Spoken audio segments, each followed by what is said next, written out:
Hello friends, I'm glad you came to my channel. I would really appreciate your support in helping me reach 1,000 subscribers as soon as possible. Thank you. I caught my wife cheating, so I and her friend Bella served them papers at their next flame. Let me give you guys a bit of background on me and my wife. See, we've been married for 8 years, and every year we visit this amazing resort about an hour away from our home. We have this tradition of driving up in her car, and it's always a blast. We've got a lot of great memories there, and we look forward to it every time. Well, yesterday, things took a bit of a turn for me. My wife was about to get into the shower and realized that she had left her phone in her car, so she asked me to go get it for her. Sure, no big deal. So I went to her car, opened the passenger door, and reached for her phone, which was lying in the passenger seat. Then something caught my eye. I found a pack of matches from the resort between the passenger seat and the door. I didn't think much of it at the time since we always drive her car there. I just pocketed the matches and went on with my day. Well, it just so happens that my good buddy Tom and I had planned on having lunch that day. He's a fishing buddy of mine, and he was passing through the area close to the resort.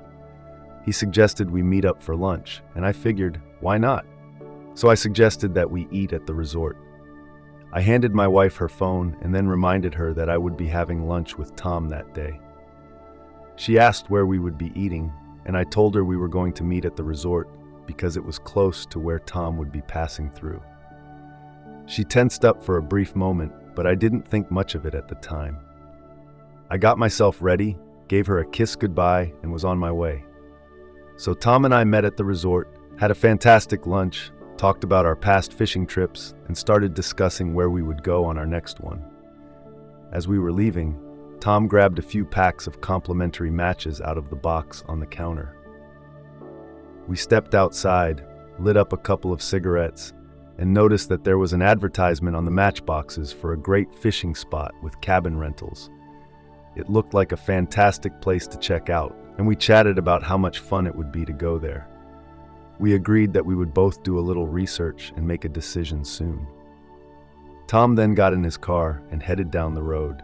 I realized I hadn't grabbed any matches for myself, so I went back inside to snag a few packs before heading home. As I was grabbing them, I mentioned to the desk clerk how much I loved the picture on the matches. He replied, "Yeah, we just got those 3 days ago." I was puzzled and told him that I had a pack in my pocket that I had gotten 6 months ago. He assured me that the design was brand new and had only come in 3 days prior. Then my eyes glanced down at the registry book that was open on the counter. I noticed a check-in under the names Alex and Lisa. My wife's name is Lisa.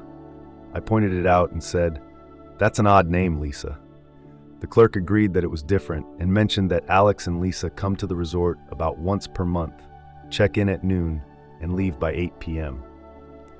At this point, my wheels were spinning. First the matches, and then the girls' day out, where she had left around 11 a.m. and gotten back home around 9 p.m. And now, some woman with the same name is on the registry at the resort. I thought to myself that there was no way in hell this was some coincidence. Anyway, I kept my cool and made some small talk with the clerk before leaving the resort. The entire drive home, my mind was racing. I couldn't believe what I had just discovered. I had to come to the realization that my wife, my loving Lisa, had been cheating on me, and not just once, but apparently every month for who knows how long. The anger and betrayal boiled inside me, but I knew I couldn't just confront her. No, I needed a plan. I needed revenge. I mean, it hurt me so bad, so why shouldn't she hurt some as well? So for the next hour, as I drove home, I started plotting. I knew that next month Lisa would be going on her girls' day out again, but this time I'd be ready. I'd make sure she got a surprise she'd never forget. And that, my friends, is when I created my perfect plan to serve her divorce papers during her next little flame. As soon as I got home, I started digging into Alex's background. After some searching, I found out that he had a wife named Emily. I tracked her down on Facebook and sent her a message telling her I had some information about her husband that she'd want to know. I gave her my phone number, and she called me that same day. We had a long conversation, and I told her about my plan to serve Lisa divorce papers. At first, Emily was furious and didn't want to wait, but I managed to calm her down. I convinced her that getting revenge would make her feel better and make the divorce process easier on her. She'd be able to hold her head high, walk away with pride, and not let Alex get away with this hurtful act so easily. She asked me what attorney I was going to use to draft my papers. She said she didn't know anyone personally and that she could probably just use the same one. I told her that I had a friend who was an attorney and that he was really good at his job. So we both contacted him, which turned out to be a great thing. The plan was to show up at the resort around dinner time at next month's rendezvous, Wednesday, and Alex would be meeting. We staged my buddy, the attorney, as a photographer, taking pictures of happy people at the resort. I would follow behind him with a video camera, wearing a long-haired wig and a ball cap to hide my face.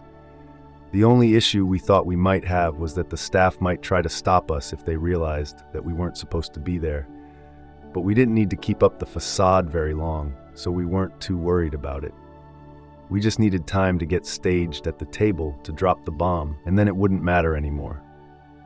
We got to their table to take their picture and video, and that is when I yanked off the hat and wig, revealing my face from behind the video camera. Lisa's face went white as a ghost. She looked at me in total disbelief. I knew I had surprised her.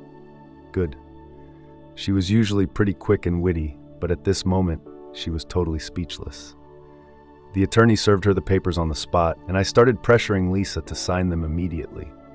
I told her that she was to walk away with only her personal belongings in her car. I threatened that if she didn't sign, I'd show the video to everyone we knew, even her parents. She resisted, so then I turned to Alex and told him I knew about Emily, and that if she didn't sign the papers right then, I would tell Emily about the affair. Now Alex started putting pressure on Lisa to sign. She was looking at him the way she had been looking at me, with a tremendous amount of shock and disgust. Imagine that. I really thought he would have had her back and been willing to sacrifice himself for her. LOL. So now, feeling hopeless and trapped, she signed the papers, effectively signing away everything to me besides her car and personal belongings. Tension started easing just a little as I pretended to turn and walk away, papers in hand. That is when we dropped the big bomb on them. I revealed I was going to show everyone the video anyway, and that Emily was also there. Emily came out of hiding, and the attorney served Alex with divorce papers as well. So here we went again, round 2. LOL. Alex refused to sign the papers, and what is hilarious is that Lisa freaked out on him right there in the restaurant. She was pissed that he wouldn't sign his papers after pressuring her to sign hers. I started to get the feeling that this was going to be their last fling together. LOL. The drama finally came to an end, and my buddy Emily and I walked back to the parking lot together. Emily asked me to send her a copy of the video, which I immediately agreed to do. Emily left, and my buddy hopped in my truck with me, and we headed back home, victorious. In the end, I followed through with my promise and sent the video to everyone via Facebook Messenger. Our friends and her family were shocked and embarrassed by the video. She ended up having to move back in with her parents for a while. I had really come to respect them over the years, and although it was a nasty thing to do, I really didn't want them to get an ear full of lies about the situation. I really needed them to know the truth about how this had all transpired. Emily also got nearly everything in her divorce with Alex and was satisfied with the outcome. We were both extremely proud of our revenge, and we had no remorse for what we'd done. After all, our cheating spouses had betrayed our trust, and we'd managed to expose their deceit in a way that left us both feeling vindicated and empowered. This story illustrates the pain of betrayal in relationships and how it can lead to revenge and further harm. Advice: instead of seeking revenge when faced with infidelity, try to approach the situation calmly and rationally. Honest communication and dialogue can help you learn from these experiences and move toward a better future.